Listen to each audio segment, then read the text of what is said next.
Hola y bienvenidos al tiempo de prédica de la Iglesia Bíblica Bautista El Camino de Santiago, Chile. Me llamo Joel, soy el pastor de la congregación y seguimos en una serie, El progreso del peregrino. Estamos viendo cómo el peregrino enfrenta las cosas que nosotros como cristianos enfrentamos y lo que dice la Biblia que nosotros deberíamos vivir, cómo deberíamos responder a esas situaciones. Y peregrino ya ha avanzado en su peregrinaje, dejando el mundo atrás, ha puesto su mirada en Cristo, su familia por su testimonio llegó a ser creyente también, lo están acompañando en este camino que tiene por delante. La Biblia dice que es un camino angosto, que todo el mundo va en un camino ancho a la perdición y son pocos los que encuentran el camino angosto y estrecho que lleva a la vida eterna.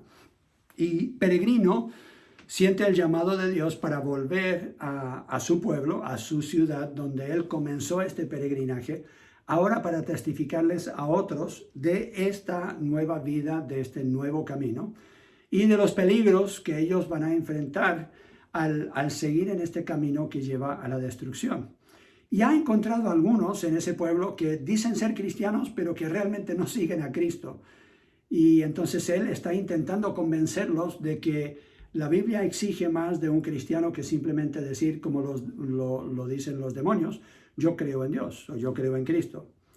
Y aún más se está dando cuenta de la gran cantidad de personas que están como ovejas sin pastor y les tiene compasión como tuvo Jesús con los que vivían en su tiempo y estaban acercándose a él para ser sanados y para ver milagros, pero que no siempre entendían que él les quería traer vida eterna. Pero cuando primero volvió a la ciudad de perdición de donde había salido, los familiares y los amigos celebraron al verlo de nuevo, hasta que se dieron cuenta que él llegó con un mensaje que realmente traía división, que ellos tenían que aceptar que Cristo es el único camino al Padre, y ellos no estaban dispuestos a eso, y llegó el punto en que algunos de ellos ya lo estaban tratando con odio, con desprecio. Y tan enojados estaban que uno de ellos al fin llegó al punto en que dijo, vete al infierno. Así enojado. Tan enojado estaba, pero Peregrino se pone a pensar con tristeza que este personaje, este familiar, terminará siendo la persona que va al infierno. No solamente por decirlo, pero por tener esa actitud cuando escucha de Cristo y que no quiere recibir el Evangelio de paz. Ninguno de nosotros quiere pensar en la realidad del infierno. Yo no sé si te levantas en la mañana pensando en el infierno, pero generalmente yo no comienzo mi día así. Pero la realidad es que en este momento hay personas que están sufriendo en el infierno. La Biblia lo dice, nosotros como creyentes tenemos que asegurarnos de que no caemos en el error de evadir o de dejar de lado esas enseñanzas que no nos gustan, sino que tenemos que aceptar todo lo que la palabra de Dios nos dice. Y Jesús habló mucho de ese lugar llamado infierno, advirtió a los que iban camino al infierno y que no querían aceptar su mensaje. Él les advirtió de ese lugar, de cómo iba a ser ese lugar. La verdad es que entre lo dicho y hecho hay un gran trecho y decimos que creemos en el infierno, pero yo creo que para algunos de nosotros no hay mucha evidencia de que realmente creemos, porque nos preocupamos más por que alguien se enferme, que quizás se contagie del COVID, y hablamos más de eso y nos preocupamos más por eso y damos más consejo sobre no enfermarse en una forma física que sobre cómo una persona puede asegurar que estará con Cristo por toda la eternidad y que no caiga literalmente en un lago de fuego. Hay una historia verídica en la Biblia, Jesús la contó, algunos creen que es una parábola en Lucas 16. Pero sabemos que no es una parábola porque Jesús ocupa un nombre personal, un nombre de un personaje de la historia. Él lo trata como un evento histórico, no lo trata como una parábola. En las parábolas no se nombran las personas, no se habla de esta forma tan clara como un evento histórico. Jesús claramente está hablando de personas que vivieron y que murieron. Y en Lucas, capítulo 16 y versículo 19, comienza esta historia verídica. Había un hombre rico que se vestía de púrpura y de lino fino y hacía cada día banquete con esplendidez. Noten que Jesús no dice había una vez. Esta no es una leyenda, no es un cuento de hadas, no es una parábola.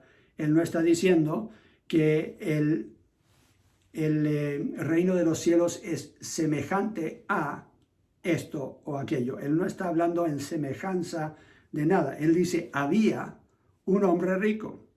¿Cómo vivía? Bueno, vestía de púrpura, de lino fino, hacía cada día banquete con esplendidez. Había también un mendigo llamado Lázaro. Aquí hay el nombre específico de este personaje que estaba echado a la puerta de aquel lleno de llagas y ansiaba saciarse de las migajas que caían de la mesa del rico. Y aún los perros venían y le lamían las llagas. Aconteció que murió el mendigo y fue llevado por los ángeles al seno de Abraham, y murió también el rico y fue sepultado. Y en el Hades alzó sus ojos, estando en tormentos, y vio de lejos a Abraham y a Lázaro en su seno. Entonces él, dando voces, dijo, Padre Abraham, ten misericordia de mí y envía a Lázaro para que moje la punta de su dedo en agua y refresque mi lengua, porque yo estoy atormentado en esta llama. Pero Abraham le dijo, Hijo, acuérdate que recibiste tus bienes en tu vida, y Lázaro también males, pero ahora éste es consolado aquí, y tú atormentado. Además de todo esto, una gran sima está puesta entre nosotros y vosotros, de manera que los que quisieren pasar de aquí a vosotros no pueden, ni de allá pasar acá. Entonces le dijo, te ruego pues, Padre, que le envíes a la casa de mi padre, porque tengo 5 hermanos, para que les testifique a fin de que no vengan ellos también a este lugar de tormento. Y Abraham le dijo, a Moisés y a los profetas tienen, óiganlos. Él entonces dijo, no, padre Abraham, pero si alguno fuere a ellos de entre los muertos, se arrepentirán. Mas Abraham le dijo, si no oyen a Moisés y a los profetas, tampoco se persuadirán, aunque alguno se levantare de los muertos. ¡Qué historia tan terrible! Viéndolo del punto de vista de este hombre rico, piensen por un momento, este hombre rico sigue en ese lugar de tormento hasta el día de hoy. Y ha pasado más de 2000 años desde que Cristo contó esta historia. Piensa en eso por un momento. No nos gusta pensar en eso, pero tenemos que aprender una lección, o más de una, de esta enseñanza de Jesús, si vamos a ser impulsados como lo fue Peregrino para hablarles a otros de la fe que tenemos en Cristo Jesús. ¿Qué podemos aprender de la vida después de la muerte a través de esta historia que nos cuenta Jesús? Número 1, después de la muerte somos completamente conscientes. Somos conscientes de los demás, sentimos dolor o sentimos gozo, sentimos ese sufrimiento o estamos confortados, como dice la palabra aquí. Recordamos nuestra vieja vida en la tierra y reconocemos a otros. El rico reconoce a Lázaro. Así que podemos nosotros interactuar, podemos hablar, podemos recordar. No es que nosotros vamos a perder conciencia, no es que nosotros vamos a perder nuestra identidad o quiénes somos. No es que nosotros vamos a olvidar lo que sucedió en nuestra vida aquí sobre la tierra. Todo eso nosotros lo vamos a tener con nosotros. Vamos a ser conscientes, vamos a seguir siendo la misma persona, simplemente sin este cuerpo. Número 2. Hay solo dos destinos mencionados aquí. No hay un lugar intermedio. Hay una gran cima entre los dos, pero no hay un lugar intermedio. O uno está en el cielo o está en el infierno. Esos son los dos destinos que la Biblia menciona. No hay algún otro lugar intermediario donde yo pueda lavarme de mis pecados, donde yo pueda purificarme por el fuego, lo que sea, que voy a sufrir un poquitito, pero después me van a dejar entrar al cielo. La Biblia no enseña eso. Ese es un grave error. Es algo que muchos creen, pero es una doctrina de demonios. Es una doctrina de Satanás. Número 3. La condición en la que se encuentra es permanente. En ningún momento está pensando que él va a poder pasar de un lugar a otro. Es más, Abraham le dice claramente, no hay forma de pasar de un lugar a otro. El rico sabe que ya no puede llegar donde Lázaro y no lo merece. Pero Lázaro tampoco puede ir al hombre rico para mojar su dedo en algo de agua y ponerle una gota sobre su lengua para quizás de esa forma ayudar un poco con su sufrimiento. Segunda de Tesalonicenses, capítulo 1, habla justo de esto. Segunda de Tesalonicenses. Y lo que quiero aclarar es que, aunque no nos gusta hablar de este tema, no lo podemos ignorar porque este tema del infierno está por toda la Biblia, en el Antiguo y en el Nuevo Testamento, está repleto el consejo de Dios sobre este tema. Segunda de Tesalonicenses, capítulo 1, y versículos 6 al 9. Porque es justo delante de Dios pagar con tribulación a los que os atribulan. Y a vosotros que sois atribulados, daros reposo con nosotros cuando se manifieste el Señor Jesús desde el cielo con los ángeles de su poder, en llama de fuego, para dar retribución a los que no conocieron a Dios ni obedecen el Evangelio de nuestro Señor Jesucristo. Y alguno dirá, pero ¿no es Dios un Dios de amor? Claramente lo es. Pero aquí que dice, vendrá el día de retribución. ¿Por qué? Porque no conocieron a Dios y porque no obedecen el Evangelio de nuestro Señor Jesucristo. Número 4. El sufrimiento del hombre rico es real. No es algo que va a sentir por un poco de tiempo. No va a terminar, pero es real. Y alguno dirá, pero ¿cómo puede sentir el sufrimiento si no tiene un cuerpo físico? No te puedo contestar. No lo sé. Pero cuando la Biblia dice que él está en tormentos, es un tormento real, aunque él no tenga un cuerpo físico. Mateo capítulo 25. En Mateo 25 tenemos una enseñanza clara de Jesús. Y versículo 46.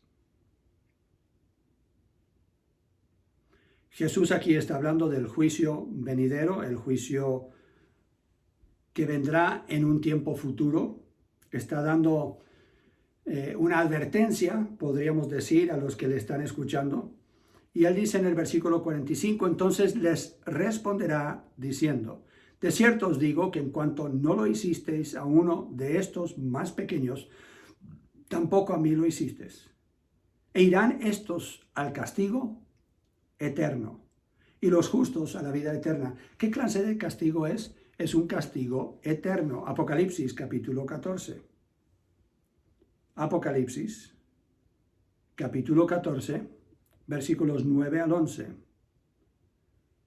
Y el tercer ángel los siguió diciendo a gran voz, si alguno adora a la bestia y a su imagen y recibe la marca en su frente o en su mano, él también beberá del vino de la ira de Dios, que ha sido vaciado puro en el cáliz de su ira, y será atormentado con fuego y azufre delante de los santos ángeles y del Cordero, y el humo de su tormento sube por los siglos de los siglos, y no tiene reposo de día ni de noche los que adoran a la bestia y a su imagen, ni nadie que reciba la marca de su nombre. O sea, es eterno su tormento, ni un momento van a sentir que se apacigüe la ira de Dios, sino que es por toda la eternidad. Y alguno dirá, pero ¿cómo puede un Dios de amor también demostrar esa clase de ira? Es una ira justa y santa, porque Dios también es justo y santo. No solamente es un Dios de amor, hay un equilibrio completo en los atributos de Dios. Él es amor perfecto y Él es también perfecto en su justicia. Apocalipsis capítulo 20.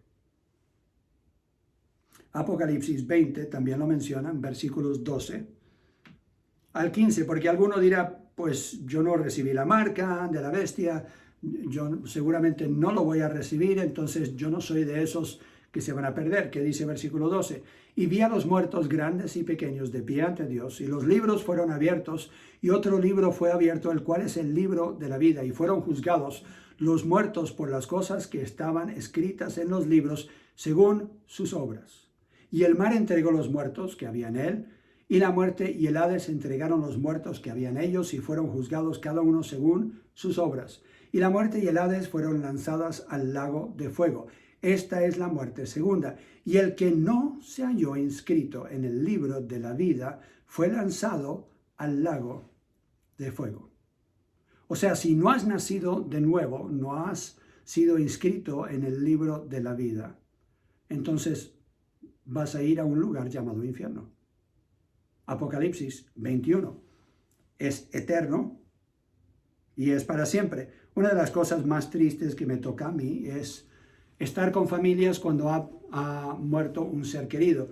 Y me llama la atención que personas que nunca leen la Biblia, personas que nunca han ido a una iglesia, personas que no le importa nada de lo que dice aún otras religiones, pero especialmente lo que dice el cristiano basado en la Biblia acerca de la vida después de la muerte, siempre todos dicen, aunque la persona fue una persona terrible y nunca tomó en cuenta a Dios, miran ahí al ataúd y dicen, bueno, está en un lugar mejor. Ahora no está sufriendo. Yo te aseguro que no importa el sufrimiento que tuvo aquí en esta tierra, no se compara con el sufrimiento que tiene ahora esa persona al morir sin Cristo. Si nunca tomaron en cuenta a Dios en esta vida, Dios no los tomará en cuenta en la vida venidera. La Biblia es clara en ese punto. Y a mí me quebranta el alma estar parado ahí y tratando de animar a esa persona, pero yo no le voy a mentir. Yo no le voy a mentir y darle una falsa esperanza. No lo puedo hacer y mantener mi conciencia limpia ante Dios. Lo que siempre les digo es, si esa persona pudiera volver ahora a hablarte, te diría, prepárate para tu día de muerte.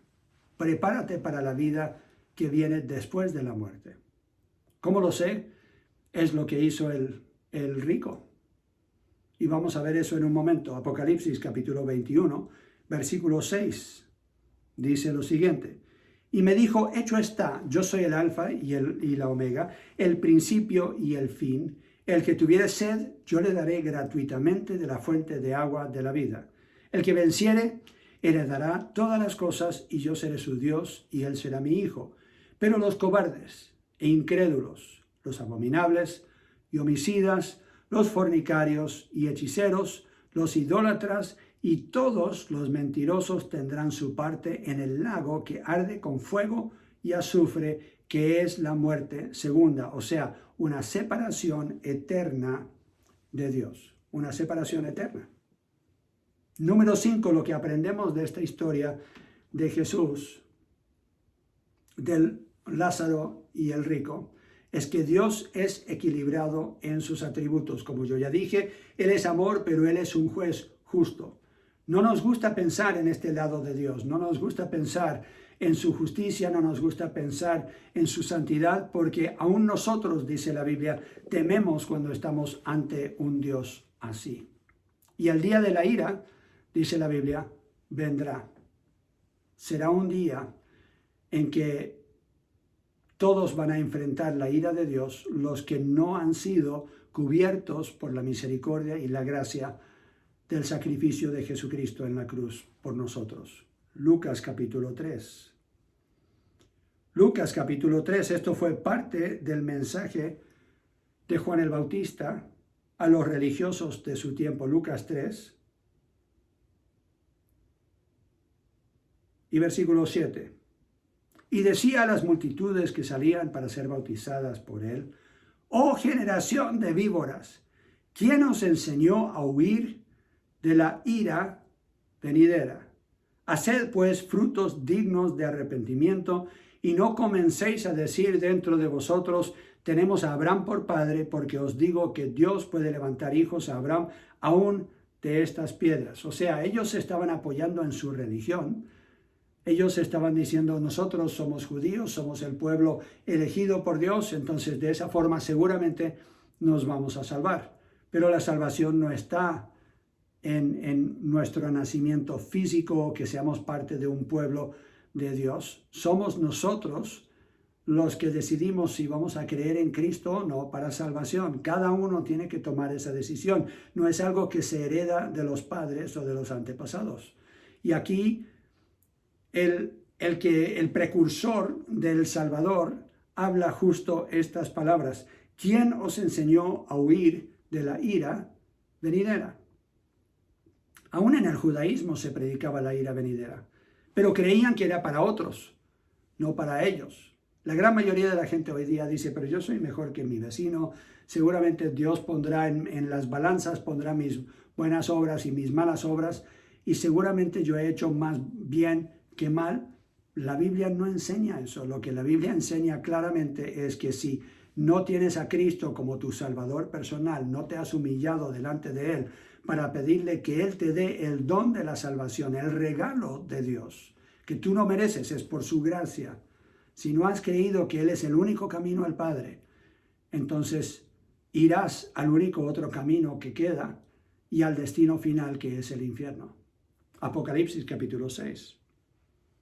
Apocalipsis capítulo 6, versículo 16.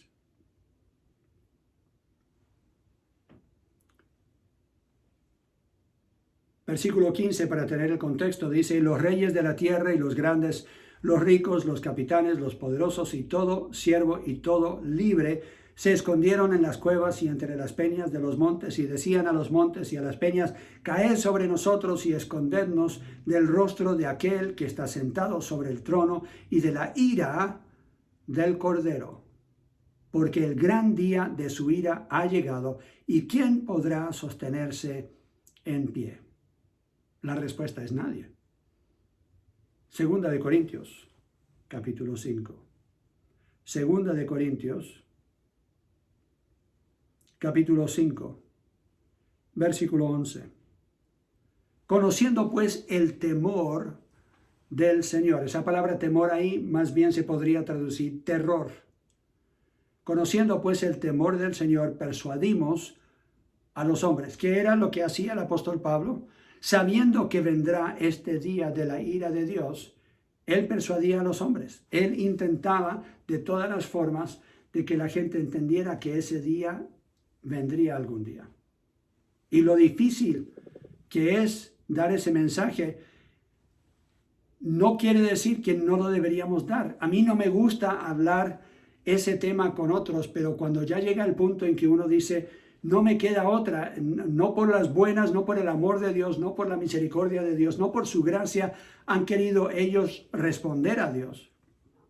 Y al no responder de esa forma, entonces hay que decirles, si tú no respondes al amor de Dios, al cariño de Dios, a su benevolencia, que Él ha extendido su perdón a los que creen en Él, si tú no te quieres someter a Dios y a su mensaje de salvación de esa forma, entonces tienes que saber, porque yo te amo, te lo digo, te advierto, algún día estarás en un lago de fuego que arde por siempre y por siempre, donde los que no aceptan, los que no creen, van a parar. Y ese era el problema que tenía Peregrino. No quería dar ese mensaje. ¿Quién quiere dar ese mensaje? Nadie. Pero está en la Biblia y lo predicó Jesús y lo predicaron los apóstoles. Entonces no queda otra sino que nosotros también, si realmente amamos a otros, estemos advirtiendo a otros de que ese va a ser su paradero. Ese va a ser el lugar donde pasarán la eternidad, en el infierno. Y deberíamos hacerlo con una urgencia, porque no sabemos cuándo han de morir, cuándo van a enfrentar su último día sobre la tierra. Lo interesante es, si volvemos a Lucas, capítulo 16. En Lucas 16 vemos un cambio en el rico. Era egocéntrico, vivía con esplendidez, no porque era rico fue al infierno. No es que todos los ricos van a ir al infierno, sino que simplemente no le importó amar al prójimo, nunca se entregó a Dios, amar a Dios sobre todas las cosas y amar a su prójimo como a sí mismo. Nunca dejó que la fe fuera parte de su vida, sino que vivía simplemente para los deleites de esta tierra. Y vemos en Lucas 16 que de repente su corazón y su mente cambia, aunque ya es demasiado tarde. El rico dice lo siguiente. Entonces le dijo, versículo 27, te ruego pues, Padre, que le envíes a la casa de mi padre, porque tengo 5 hermanos, para que les testifique a fin de que no vengan ellos también a este lugar de tormento. Qué triste que él esté ahí y de repente ahora esté pensando en sus hermanos. No se había preocupado él de su condición espiritual antes. Estando en esta vida nunca se había preocupado él de su condición espiritual, pero tampoco de la de sus hermanos. Ahora de repente su corazón se vuelve muy misionero. Ahora de repente él está dispuesto a que manden a otro y seguramente estaría dispuesto él a volver para hablarles de este lugar de tormento. Y yo creo que todos los que van al infierno sienten lo mismo. Ojalá alguien me hubiera dicho, ojalá tuviera yo una oportunidad de decirles de este lugar tan terrible. Pero queremos vivir una vida de fantasía. La verdad es que preferimos las películas donde todo sale bien. Preferimos no ver las malas noticias. Preferimos que otros no nos cuenten del sufrimiento y dolor, aunque sucede en esta tierra. Cuando uno habla de las dificultades y los problemas que enfrentan personas en el África, por ejemplo, de las personas que sufren en muchas partes del mundo el tráfico de seres humanos, los problemas de enfermedades que fácilmente se podrían curar si solamente ellos tuvieran algo de medicamento que ni siquiera es muy caro, pero por vivir en lugares donde no tienen acceso siquiera a un médico, gente está muriendo de cosas que fácilmente se pueden prevenir y todos dicen, ay, no me cuentes, yo no quiero saber, prefiero no saber y preferimos vivir en un mundo como de fantasía. Estamos intentando tapar el sol con un dedo. Es como la avestruz que esconde su cabeza en la tierra porque no quiere ver lo que esté sucediendo a su alrededor y por temor simplemente se esconde. Yo creo que algunos de nosotros como cristianos, cuando viene el tema del infierno, simplemente nos queremos saltar esos versículos y no lo queremos hablar, no lo queremos meditar, pero yo creo que debería ser una de las cosas que nos impulsa a hablarles a otros del amor que tiene Dios por ellos. Pero que vendrá un día en que será demasiado tarde pedir por ese amor, porque ahí entonces estarán expuestos a la ira de Dios. No nos podemos dar el lujo de ignorar la realidad. La verdad es que nos preocupamos más por la salud física, en muchos casos, de nuestros amigos, parientes, vecinos, y hablamos más del COVID o hablamos más de otras enfermedades que de su condición espiritual. Y eso muestra la condición también de nuestros corazones. Un gran predicador, Spurgeon, dijo lo siguiente: si pecadores han de ser condenados, que sea porque ellos saltan sobre nuestros cuerpos para caer al infierno. Si han de perecer, que perezcan con nuestros brazos, abrazando sus rodillas, implorando a cada uno a que no vaya a ese lugar. Si el infierno ha de ser llenado con personas de este mundo, que se llene a pesar de nuestros esfuerzos. Y que no permitamos que ni uno vaya al infierno sin que primero hayamos avisado y orado por ellos. Para mí, eso describe lo que debería ser el anhelo de cada creyente. Si es que tiene que existir el infierno, si es que hay personas que irán a ese lugar, que por lo menos ellos sepan que nosotros los amamos lo suficiente para advertirles de ese lugar. Ahora, ¿qué debo hacer? Bueno, aconsejo a que hagas las dos cosas que la Biblia dice que nosotros deberíamos hacer. Primero, deberíamos orar. Cristo pasaba mucho tiempo en su ministerio orando antes de hablar. Orando, como la Biblia dice que deberíamos orar, que Dios les conceda el arrepentimiento, que ellos tengan una oportunidad de aceptar el Evangelio, que de alguna forma el Espíritu Santo les pueda convencer de su pecado, que las vendas que Satanás ha puesto sobre sus ojos sean quitadas, que ellos puedan llegar al conocimiento de la verdad, que lo puedan aceptar. ¿Por qué orar? Porque Dios puede hacer una obra en el corazón que no podemos hacer nosotros. El Espíritu Santo es el que convence. Nosotros deberíamos hacer todo lo posible en nuestro mensaje para convencer, pero primero tenemos que orar. Tenemos que orar porque haya más que salgan a predicar el Evangelio sin temor. Cristo dijo, la mies es mucha, los obreros pocos. Entonces rueguen al Señor de la mies que mande obreros a su mies. Así que orar es lo primero, pero no nos podemos quedar en el orar. Eso quizás sea para nosotros lo más fácil. Tenemos también que enfrentar la realidad de tal forma que avisemos a los que conocemos que no se han entregado a Cristo, que hay un lugar llamado infierno, que es real, que algún día irán a ese lugar y que no deberían ir ellos a ese lugar y decir, ¿por qué nadie me dijo?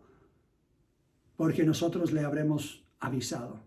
Tenemos que avisarles, tenemos que mostrar lo suficiente el amor que tenemos por otros para decirles, este va a ser tu destino eterno. Algunos seguramente no lo van a aceptar. Algunos te van a odiar, algunos se van a burlar de ti, algunos ya no van a querer ser tu amigo en Facebook o donde sea. Pero sería mejor eso a que llegues a la presencia del Señor y que ellos te acusen y digan, sí, yo ahora voy camino al infierno, pero es tu culpa porque tú nunca me avisaste, tú nunca me dijiste de ese lugar. La Biblia dice que el Señor enjugará toda lágrima en su presencia. Y yo creo que algunos de nosotros vamos a llorar de vergüenza. Vamos a llorar porque no tuvimos el valor de hablarles a otros de lo que nosotros sabemos que es la realidad, que sabemos que existe. Oremos, Padre Celestial. Yo pido por los que están al alcance de mi voz. Si hay alguien que no tiene la seguridad de su salvación, pido, Señor, que los convenzas por tu espíritu y tu palabra, que el infierno es real y que ellos han de parar en ese lugar si no confiesan su pecado, no se arrepienten de esos pecados para llegar a ti y pedir tu regalo de salvación en Cristo Jesús. Y pido por los creyentes que están al alcance de mi voz. Señor, ayúdanos a combatir el miedo, ayúdanos a combatir el temor de que tengamos el desprecio y la burla de gente. Ayúdanos por amor a otros y por amor a ti de hablarles de este lugar llamado infierno, para que no vayan a parar en este lugar. Aviva nuestros corazones, Señor, para enseñarles a otros como tú les enseñaste el camino de vida. Lo pedimos en Cristo Jesús. Amén. Siempre terminamos con una bendición de la palabra de Dios. Y basado en 1 Corintios 15, estas son las palabras con las que quiero terminar hoy. Dios te bendiga y te ayude a estar firme y a ser constante, creciendo en la obra del Señor siempre, sabiendo que lo que hacemos para el Señor tendrá su recompensa. Si ese es tu deseo, di amén. Amén. Dios te bendiga. Muchas gracias por invertir el tiempo en este estudio, en esta prédica de hoy. Y te animo, no dejes pasar este día sin hablarle a alguien de la salvación en Cristo.